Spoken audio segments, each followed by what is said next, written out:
被恐怖游戏选中后，我在列车上卖东北盒饭。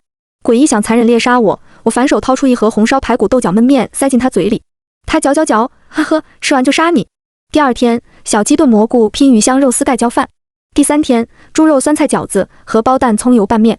第四天，肉段烧茄子溜肥肠酱大骨锅包肉。饿到极致的诡异们嚼嚼嚼，吃什么人类呀？盒饭它不香吗？直播间的观众们震惊地看着我开局一口烂锅，收服全列车诡异。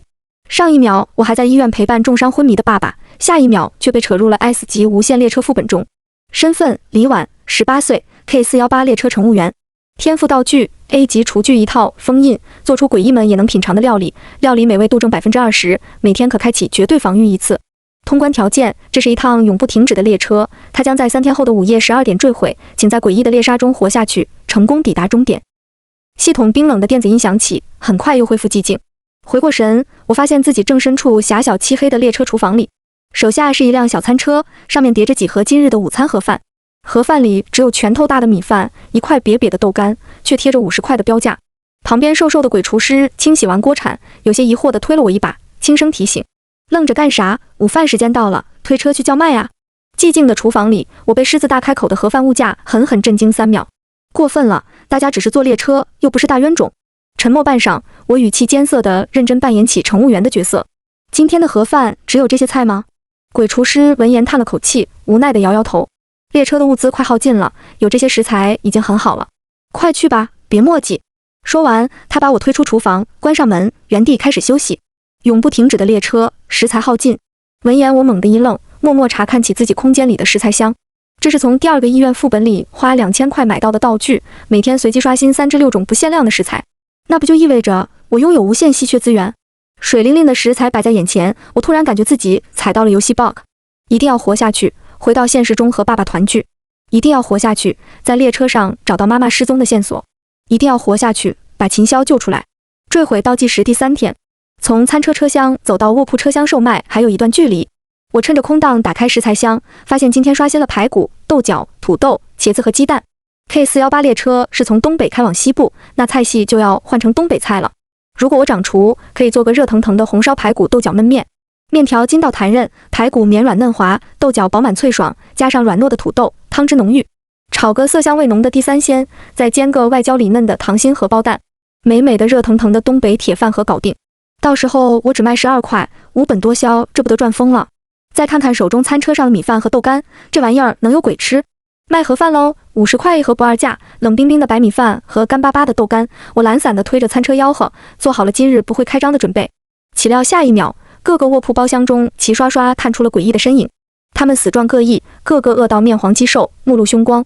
诡异世界没有味觉、嗅觉、触觉，一切饭菜在他们嘴里都没有味道，但他们会饿呀，该饿还得饿。俺要，俺也要，给俺来2盒，可把鬼饿坏了。还没走出2步，众诡异们就一拥而上，将餐车上的盒饭抢光。他们可真是饿了，我还没来得及震惊，餐车上白光一闪，又刷出了同等数量的白米饭和豆干。一条系统提示适时弹了出来：无限保温餐车，可复制并存放999份食物，保质期3天。天杀的，好心动，想卷餐车逃跑。我从列车头走到尾，沉默地看着车上的诡异们狼吞虎咽的进食。冷硬的米饭吃得津津有味，干巴的豆干一口一口咬着，宛如珍馐。他们看起来真的饿了很久。这趟列车上的诡异们莫名的都很年轻，看起来大多数都是刚毕业的大学生。他们穿着厚厚的棉服，眉毛上挂满了霜，脸颊干裂枯瘦。这些诡异都将死于3天后的列车坠毁。同样的，如果3天后午夜12点前我不能离开这趟火车，也会死。濒死之人被拉入恐怖游戏成为玩家，而玩家一旦死在游戏里，就会彻底死去。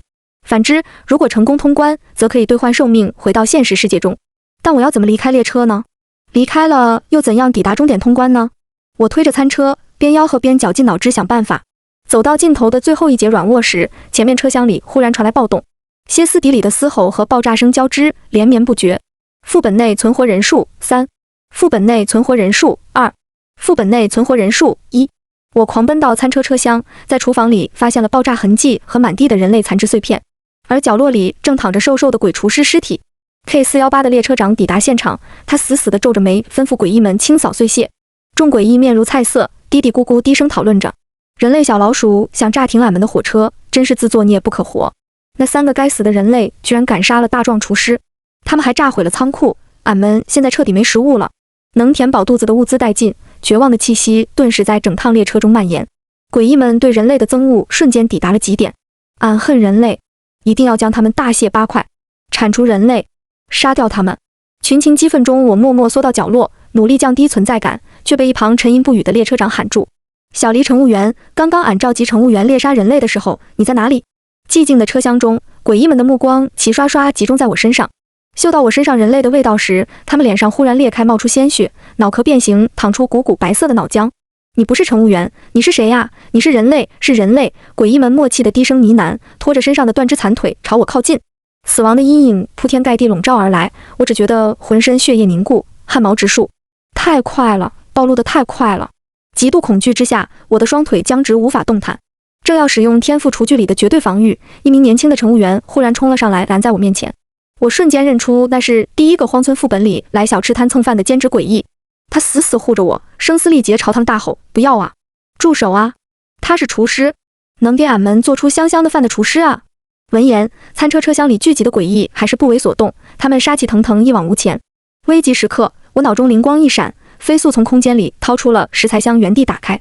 新鲜的茄子、土豆、排骨、鸡蛋、豆角就这么水灵灵的出现了，一样接着一样，很快在地上堆起了一座小山。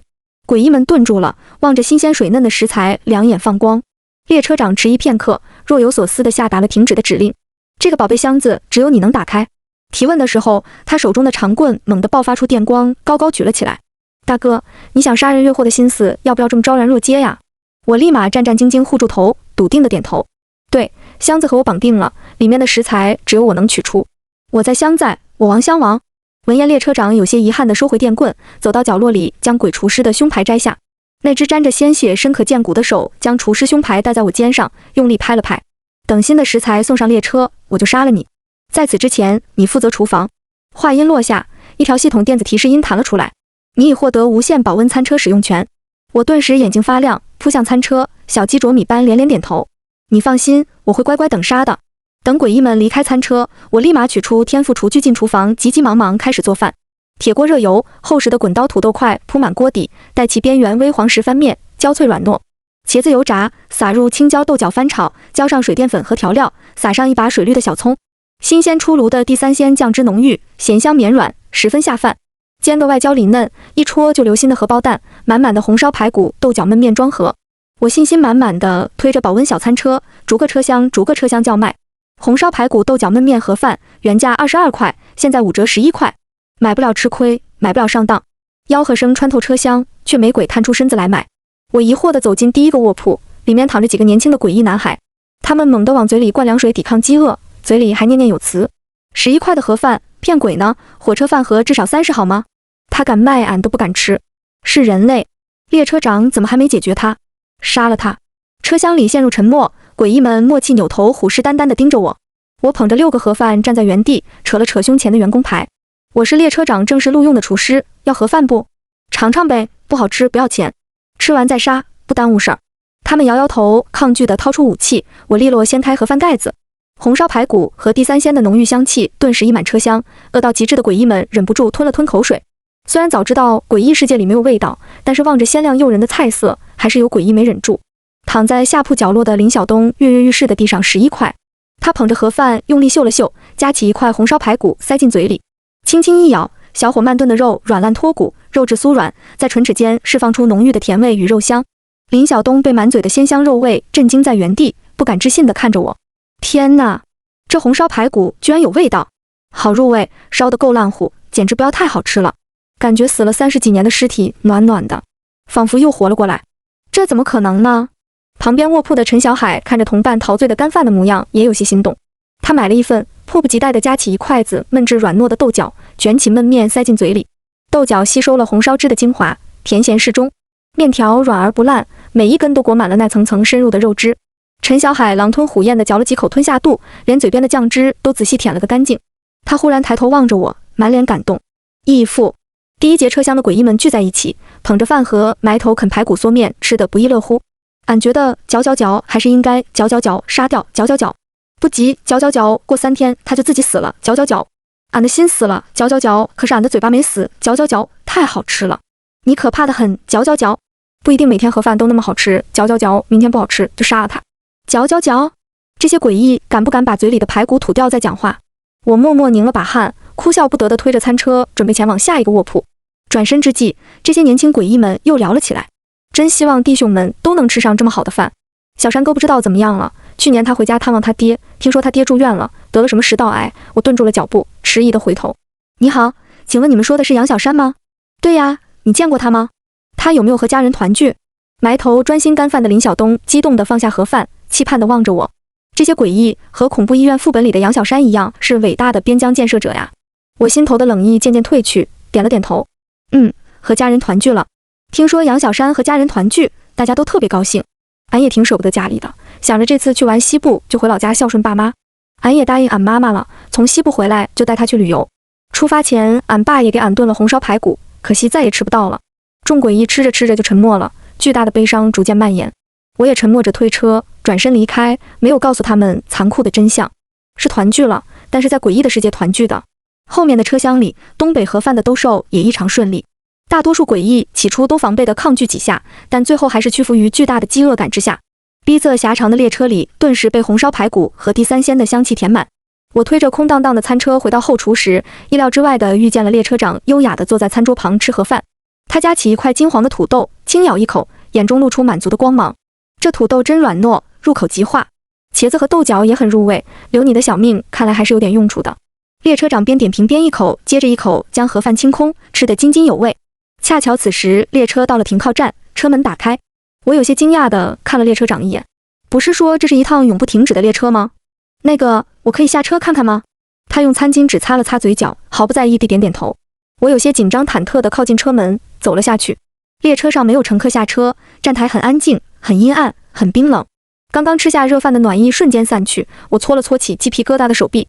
火车站里似乎有隐隐的灯光，我忍不住靠近。那里有一个巨大的透明落地玻璃窗，几道旅客的身影来回晃动。如果现在就下车，是不是就能避免3天后的坠毁？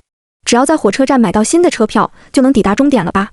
直到这时我才意识到这个副本真正的难点，哪里是终点？我走到售票窗口，小心翼翼地询问售票员：“你好，请问这里有去别的地方的火车票吗？”售票员是个身材娇小、扎着羊角辫、脸色有些苍白的诡异。他友善地勾起唇角笑了笑，噼里啪啦在键盘上敲了一通。有啊，你是想买去死的车票，还是去死的车票，还是去死的车票呢？刹那间，售票员身前的电脑开始发出剧烈的频闪。我看清了他始终低垂的眉眼，空洞、麻木、平静、癫狂、嗜血。你好，人类。一只苍白的手拍了拍我的肩膀。我还没来得及转身拔腿，就跑回 K418 列车。火车站微弱的灯光瞬间熄灭。回头，黑暗中站着密密麻麻数不清的诡异。他们神情诡谲，眼中带着嗜血的渴望，身体扭曲着朝我扑来。我被吓得瞬间开启了天赋厨具中的绝对防御。金色的防护罩拔地而起，将我笼罩其中，将那些诡异弹开。我拼命朝那趟停靠的列车狂奔，身后的诡异穷追不舍。直到我上了车，他们才停下来，静静站在敞开的车门外低语：“去死，去死，去死！”列车启动，发出悠长的鸣笛声。回到餐车车厢时，我仍然惊魂未定。留在原地的列车长忍俊不禁地笑了：“我还以为你不怕死呢。”我抿了抿嘴角，谨慎地退回厨房落锁，颤抖的双手紧紧合拢。怕？我还有很多想见的人，我不想死。他笑了笑，倒了杯茶漱漱口。普通诡异只有接收到副本指令才会猎杀人类，有一类诡异除外。你知道失魂症吗？失魂症。我想起了幼儿园那群乖乖小小的孩子们，又想起医院病历里得了失魂症的妈妈。是丧失记忆、意识混乱、陷入癫狂，最后灰飞烟灭的病吗？列车长对于我认识失魂症这件事表示诧异，然后掏出11块，又买了个新盒饭。你在火车站遇到的就是陷入癫狂的诡异。要不了多久，他们就会彻底消失在这个世界上。彻底消失。我望着埋头专心干饭的列车长，剧烈的不安霎时涌上心头。坠毁倒计时第2天，饭点时间，列车里满是嗷嗷待哺、眼巴巴等着我卖盒饭的诡异。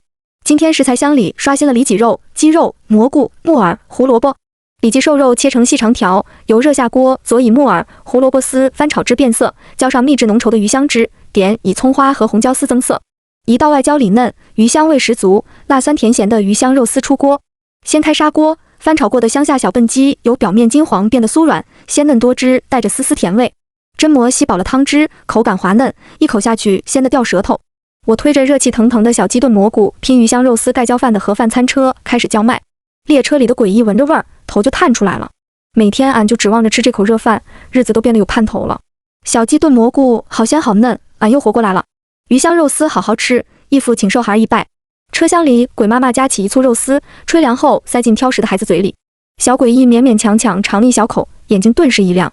肉丝嫩滑可口，木耳脆爽，浇头盖在米饭上，咸香味十足，好香香。爸爸也吃，他眼中充满了童真和惊喜，舀了一勺子递给旁边的鬼爸爸。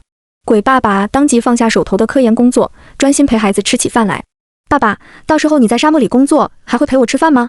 等爸爸研究试验成功，一定天天陪小乐吃饭。小小车厢里，一家人幸福美满地吃着午饭，我推着餐车退了出来。我好久没陪老黎吃饭了，不知道他在医院里身体恢复的怎么样。这趟旅程生死未卜，还不知道能不能找到迷失在诡异世界里的妈妈。想到这里，我从胸前口袋里小心翼翼拿出妈妈的照片。请问你们见过这个人吗？鬼妈妈瞧了几眼，摇了摇头，没见过。叫卖到最后一节车厢时，里面的人都穿了一身白。圆脸鬼护士拍了拍卧铺上病鬼的手，喊他起床吃午饭。床上装睡的诡异当即嗷嗷大叫，不情不愿地把头埋在被子里。俺不想吃又凉又馊的粗面馒头，今天不吃馒头，有小鸡炖蘑菇拼鱼香肉丝盖浇饭，你吃不吃？我从保温餐车里拿出几个盒饭，掀开放在桌板上。照顾他的年轻圆脸鬼护士瞬间打起精神，几步走到我身边接过饭盒。哇，小鸡炖蘑菇！昨天吃完红烧排骨豆角焖面后，俺等了一宿。他眉开眼笑，捧着饭盒就大口大口吃了起来。鸡肉的嫩滑和榛蘑的鲜美在舌尖炸开，米饭被浓郁的汁水浸透，粒粒饱满莹润，好吃，好吃的不得了。小青姐，你的演技也太好了，明明东西就没味道，还能吃得那么香。床上的病鬼昨天睡着了，没吃到我的盒饭，现在他眼巴巴地看着鬼护士吃，不知不觉也馋了，立马滚下床，礼貌地付钱买了一个盒饭。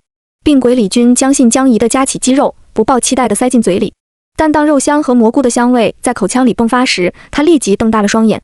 老天鬼，俺被香活了，这也太好吃了吧！天不生你黎大厨，美食界万古如长夜。李军吭哧吭哧，急头白脸的吃得差点喘不过气儿。我照例从胸前口袋里掏出妈妈的照片，递到众诡异面前。圆脸鬼护士仔细瞅了瞅，遗憾地摇摇头。我抿了抿嘴角，努力掩盖住内心的失落，和他们告别。正当我要离开时，李军忽然冲上来，握住我的手腕。他的手冰冰凉凉，没什么温度，眼中却冒着炽热的金光。俺见过他，咦，你瞅瞅，这像不像那个得了失魂症的疯女人？旁边吃饭的中年护士长探过头来，惊讶地叫了一声：“哎呀，是他嘞！他精神不太好，浑浑噩噩的被乘务员送到俺们这儿来了。俺还记得他总是不睡觉，每天躺在铺上睁着眼念叨着要吃梨子，什么老梨、小梨子，凑了整趟车才给他找来2个梨，他还抱着傻笑呢。他们你一句我一句，从只言片语中拼凑了当时疯女人上列车后的情形。我死死握着餐车把手，只觉得眼中的泪快要抑制不住掉下来。他嘴里念叨的不是梨子，是老黎和我。后来呢？后来他去哪里了？我迫不及待继续追问，生怕漏下一丝线索。中年护士低头沉思片刻，然后在堆放物资的角落翻找了几下，一张残旧的老报纸掉了出来，上面被撕掉了一半，剩下的一半写着 G 市会爱医院。G 市，这趟列车不能停，你下不去的。李军好心的提醒了一番，然后像是说错话一样，赶紧低头努力干饭。眼看他们都不说话了，我只好推着餐车转身离开。恰巧此时隔壁车厢一个年轻的短发女孩踉跄跑来，与我擦肩而过。咦，俺头疼的厉害，能给俺开点止痛药吗？小秦，你少用点眼睛，书本的事儿不着急。不行啊，那边山里的孩子们还等着上学呢。这个 S 级副本的通关条件其实有3个，一是抵抗诡异的猎杀，2是在午夜12点列车坠毁后活下来，3是抵达终点。而 K418 列车开往西部，根本无法抵达 G 市，一旦离开列车，外面是无尽的穷凶极恶的诡异。当晚深夜，我躺在餐车车厢里辗转反侧，却感觉列车温度越来越低。半梦半醒间，我忽然察觉周围有什么黑乎乎的东西在晃动。一睁眼，林晓东、鬼护士正好奇地弯腰盯着我，他们头破血流，四肢扭曲，死状诡异，在黑暗中看着极其瘆人。看到我被吓了一大跳，林晓东憨厚地挠了挠头，旁边圆脸鬼护士也嘿嘿一笑，将怀里的棉大衣、棉被子、棉袜子塞到我怀里。列车晚上很冷，俺们女同志找了些干净的被子、衣服、袜子，都给你。重重的棉被压在我身上，莫名驱散了不少的寒意。林晓东也掏出了个铁水壶递给我，烫烫的，热热的。这是小海哥让我给你的，他说很喜欢你做的红烧排骨豆角焖面。我愣愣地接过水壶，沉默地看着他们离开的身影。踏出车厢前，林晓东忽然回了头，满脸憧憬的直勾勾地盯着我。范香香大厨，俺们明天吃啥呀？我笑了笑，从床上一咕噜爬起来，撸起袖子。深夜厨房的灯光亮起，不用等明天，今晚就给你们做宵夜。每次食材箱开出食材后，我都偷偷囤了点在空间里，所以现在我所拥有的食材多种多样，十分充裕。煎2个圆鼓鼓的土鸡蛋，生姜切碎和胡椒放入热水，同时下锅煮开。不一会儿，奶白色的姜丝胡椒蛋汤出锅，喝上一口辛辣暖胃，驱散满身寒意。鲜肉馅拌入葱姜水去腥，包的时候卷上一筷子皮蛋碎，肉嘟嘟的馅料呼之欲出。汤底冒着腾腾热气，好吃的小馄饨皮薄如纱，周围飘着紫菜、辣油、水绿小葱、虾米，满满一碗全是人间烟火味。我推着餐车走出厨房，列车里被冻得睡不着的诡异们不约而同都亮起了灯，他们纷纷探出身子，眼睛亮亮地望着我。大家吃得喷香的时候，中间车厢里有个饿到头昏眼花的老诡异依然在顽强抵抗。俺不吃，俺今天就算饿死，就算从列车上跳下去，也绝对不吃人类小老鼠做的食物。你们还是不是意志坚忍的同志了？怎么能被1-2口食物蛊惑？曾经的血泪大家都忘了吗？可恶的人类杀了俺们的厨师大壮啊！他坚持不与人类和平共处，反手弄洒了我的姜丝胡椒蛋汤，抄起保温杯就要往我头上砸。志同道合的诡异们和俺一起铲除人类，冲啊！ K418 列车陷入了深深的沉默，只有诡异们咕噜咕噜喝着热汤的声音此起彼伏。林晓东挡在我面前，结结实实挨了老诡异一记保温杯，不禁发怒：你干什么？杀死大壮哥的又不是他，有俺在这里，今天谁也不许动犯香香大厨。小青姐，你赶紧给他喂点什么药，老鬼又犯病了。他抱住气急败坏、张牙舞爪的老诡异，扭头朝鬼护士求助。圆脸鬼护士笑眯眯捧着瓷碗，舀起一勺皮蛋鲜肉馄饨塞到老诡异嘴里。不用喂药，吃上2口就老实了。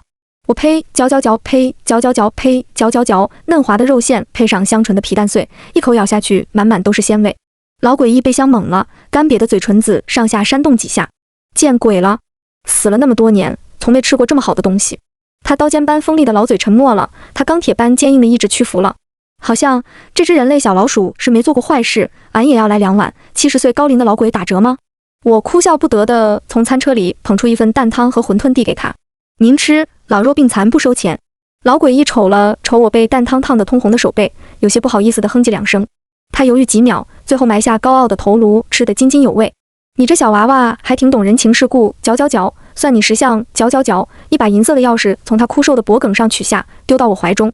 疑惑中，系统的电子提示音久违地响起：恭喜玩家李婉获得道具无限保温餐车，坠毁倒计时1天。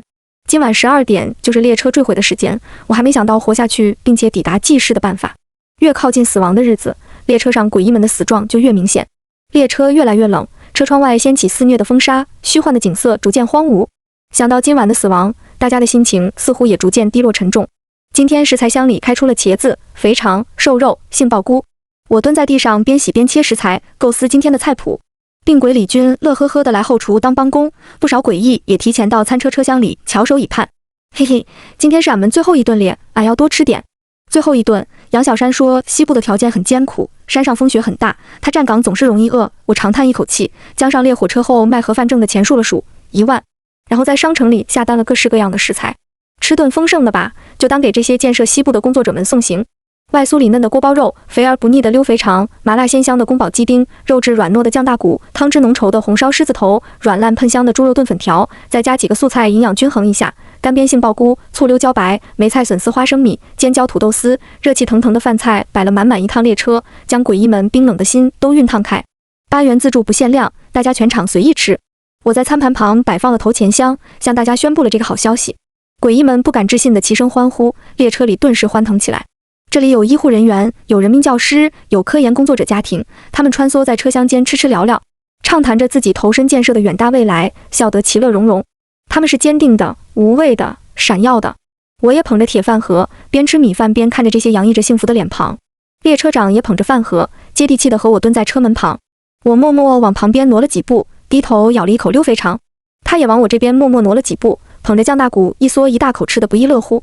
你觉得嚼嚼嚼，俺们这些诡异怎么样？嚼嚼嚼。我夹起一筷子梅菜笋丝塞进嘴里，含糊不清地回答：你们嚼嚼嚼很好，嚼嚼嚼，这不是糊弄他，而是真心话。从第1个荒村副本到第2个医院副本，到第3个幼儿园副本，再到现在的列车副本，我遇到的诡异都很好，生前都是很好的人。列车长咬了口松软绵密的红烧狮子头，浓郁酱汁从他嘴角流下。他拿出餐巾纸优雅地擦了擦，中断了进食，神神秘秘地看着我。你知道诡异世界怎么来的吗？嗅到大瓜味道的我当即也放下了饭盒，默默挪动脚步凑近。这些本该前往阴间的灵魂都和他做了交易，大家自愿留在诡异世界，成为恐怖副本的 NPC， 一个诡异就能换来一个濒死玩家的游戏名额。俺们死都死了，能多就一个是一个，嘿嘿。说这些也不是俺自夸，就是想找个人说说。简短几句说完，他又埋头专心吃起了劲辣嫩滑的宫爆鸡丁。我嚼着嘴里酸甜酥香的锅包肉，愣了神。医院副本里林瑶的话再次在耳边响起，别怕，他是好鬼。嘴里的肉忽然间不香了，有些难以下咽。陈阳和高明、佘秋、林瑶、穆景、杨大山、幼儿园孩子们、秦霄，还有这一车无私奉献自我的医护人员、人民教师、科研工作者，一张张熟悉的脸庞浮现在眼前，仿佛与他们的相处还在昨日。这些明明都是很好的人啊！我想起了品尝食物时他们的幸福与满足，想起了离别时他们的祝福与不舍。能帮大家减轻痛苦，能让大家死后再次尝到饭菜的味道，真好。白蒙蒙的水雾浸湿了眼眶，手中的盒饭逐渐模糊。此时，一张简陋的车票忽然递到我面前，轻飘飘的。我擦了擦眼睛，不解地望向旁边若无其事地低头吃着醋溜椒白配饭的列车长。他咳了咳，清了清嗓子：“这是你这3天来给俺们做香香饭的报酬。本来只是想把你送下车，但应广大诡异群众的要求，这张换乘票给你了。换乘到G市389元，麻烦补一下票。”列车长公事公办地伸出白手套，从我手中收走了零钱。然后他像终于完成任务般长长松了口气，马不停蹄捧着饭盒回到餐桌上添菜添饭。老天鬼，降大鼓给俺留点。车长，先到先得，俺们不跟你客气，俺求你们客气点。晚上11点30分，即将坠毁前，这趟永不停止的列车再次在站台停下。我推着那辆无限保温餐车，在大家的注视中一步一步下了车。呜，俺以后就吃不到你做的饭了，好伤心。再也不见了，饭香香大厨。俺们很喜欢你做的饭菜，好香。祝你早日找到失踪的妈妈，和家人团聚。诡异们下不了车，都齐刷刷趴在透明的列车玻璃上和我挥手告别。虽然他们脸上满是可怖的伤口，但仍然挡不住那深夜溢出的温暖笑意。第二天8点，一切都会清零重来。他们承受坠亡的伤痛后，依然会在冰冷的诡异世界醒来，开启新一轮的循环。而我也将踏上新的列车，赶赴终点，奔向没有他们的未来。第一天早上8点整，站台广播响起。K418次列车即将进站，请乘坐列车的旅客带好您的行李物品，有序排队上车。一群熟悉的身影乌泱泱地从火车站里涌了出来，他们背着沉重的行囊，脸上洋溢着激动，欢欢喜喜地上车。等俺到了学校，一定教山区孩子们读好多书。有了俺们的医疗卫生站，生病的村民就有地方去了。这次在沙漠里扎根，导弹项目一定能大获成功。他们眉眼间充斥着无比鲜活的笑意，是坚定的、无畏的、闪耀的。我推着小餐车，站在上车口旁，笑眯眯地开始叫卖：盒饭喽，香喷喷的早餐盒饭喽，猪肉酸菜饺子、荷包葱油拌面，热腾腾的早饭出锅，全场免费，走过路过不要错过。原本忙着赶路的诡异们脚步一顿，被这诱人的香味勾住了。猪肉酸菜饺子圆圆鼓鼓，肉馅鲜嫩美味，酸菜脆爽开胃，点上一碟酱油醋，咬上一大口，美极了。葱段小火煸炒至酥脆，熬出葱油与料汁调和后，往煮熟的手擀细面上一淋。一拌，葱油鲜美的滋味就渗进了面条里。饺子加葱油拌面的早餐组合，听着就让人不禁胃口大开，想狠狠吃上那么几大口。虽然天下没有免费的早餐，但诡异们还是没忍住，他们纷纷拖着行李，礼貌且有秩序地在餐车前排起了长队。老板，你这早餐我一看就好吃爱吃，嘿嘿。戍边子弟兵林晓东憨厚挠了挠头，乐呵呵地道了谢。大壮，你看这小娃娃的餐车和你的好像呀。傲娇的老诡异和儿子大壮手捧2份早餐，惊奇地摸了摸我的无限保温餐车。咦，你看他看着好眼熟，长得好像之前见过的疯女人类，是有点像。病鬼李军和中年护士长探头探脑，对着我低声嘀咕。圆脸鬼护士、小秦老师、陈小海等诡异也都来了，礼貌地领了早餐和我道别。我的最后一位顾客是列车长，他穿着厚厚的军大衣，戴着白手套，从我手里接过饭盒，严肃的脸上扬起笑意。祝你一切顺利。我勉强勾起唇角笑了笑，最后还是不忍地喊住了他。K418列车不可以停下吗？只要不往前开，就不会坠毁。列车长顿住脚步，朝车上的诡异们敬了一礼，摇了摇头。但凡能被拉入诡异世界和他做交易，没有患上失魂症的，执念都很深。他们的执念是建设西部，那里的风沙很大，看不清周围的风景，只能看见鲜艳的旗帜在飘扬。列车我可以停下，但他们奔赴祖国的心永不停止，这才是永不停止的列车。列车启动，发出悠长的鸣笛声，将我远远甩在身后。我握着前往 G 市的换乘票，踏上了截然不同的方向。K418 列车永不停歇。恭喜玩家李婉顺利通关 S 级副本无限列车，奖励幸运转盘1次。抵达 G 市火车站的刹那，副本彻底结束。我站在现实与诡异世界的交界处，听到奖励时有些迷茫，但此时强烈的不安在漆黑虚空中被无限放大，我无暇顾及奖励。秦霄，秦霄你在吗？以往通关后，秦霄都会现身来见我，但这次无论我怎么呼喊都没动静。上次在幼儿园副本里，他被黑色的雷电击中，难道真的出事了？焦躁间，一道黑色的身影从虚空中显现。年轻的男人穿着黑色西装，叼着烟，皱紧眉头朝我走来。是新的监察者，你是做饭很好吃的那个李婉。我点了点头，保持沉默。哦，老秦把你托付给我了，以后我负责你。监察者陆游狠狠抽了口烟，火星子在他指尖明明灭灭。在他消失前一刻，我大胆追上去喊住了他。你好，请问秦霄呢？秦霄去哪里了？闻言，陆游的面色有些古怪，随后混不吝地挑眉笑了笑。哦，老秦越级动用权限操纵副本，违规向人类泄露信息，被他投放到 SS 级副本里了，估计九死一生，情况不乐观。听到秦霄九死一生，情况不乐观，我的心不自觉凉了半截，握着锅铲的手都有些止不住的颤抖。什么副本？我可以救他，我可以的，求求你告诉我。我真诚地恳求他，拼命抓住这根救命稻草。秦霄是因为我才出事的，我还答应了秦老爷子要把他救回去，我不能放弃他。你想救他，可以。但是陆游仿佛觉得我的话很有趣，饶有兴趣地打了个响指。虚空中浮现出两幅虚幻的画面，左边是身处末世的秦霄，右边是精神病院里的妈妈林雅。他们现在都被诡异世界污染，患上失魂症，都处于癫狂状态，不久后就都要灰飞烟灭了。时间有限，你要选择救谁呢？他笑得恶劣，逼迫我参与了一场生死抉择的游戏。救秦霄，还是救妈妈？见我陷入两难境地，久久不回答，陆游随意挥了挥手，给你1天时间考虑。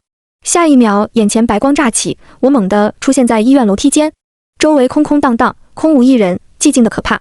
我按下内心的恐慌，飞奔着跑向爸爸所在的病房。我儿子秦霄是个倔脾气，那么危险的任务他说走就走了，我老头子都没来得及去送他。我闺女小黎乖得很，从小一点就跟着我学做菜，现在比我还厉害嘞。我也喜欢黎丫头，聪明勇敢。那是，还要多谢谢你儿子的照顾。偌大的 VIP 病房里，老黎和秦老爷子躺在2张床上嘀嘀咕咕聊天，两人你一嘴我一嘴，俨然已经成为了忘年好友。看着老黎身上逐渐愈合的伤口，我悬着的心终于落下些许。我回来了。我轻轻敲了敲病房门，生怕破坏这一世的安宁。听到声音，他们激动地扭头望向我，恨不得立马从床上蹦下来。对不起，我没带回好消息。我走到床边，低垂着头，不敢看他们。一只插着针管的手艰难抬起，温柔摸了摸我的头。傻丫头，你能平安回来就是最好的消息。旁边的秦老爷子也赶忙递上纸巾给我擦眼泪。李老弟说的对，平安健康活着就好。生死有命，富贵在天，我那臭儿子能不能活下来靠他自己。李丫头，你不要有负担。安静的病房里，2个大男人你一句我一句笨拙地说着安慰的话。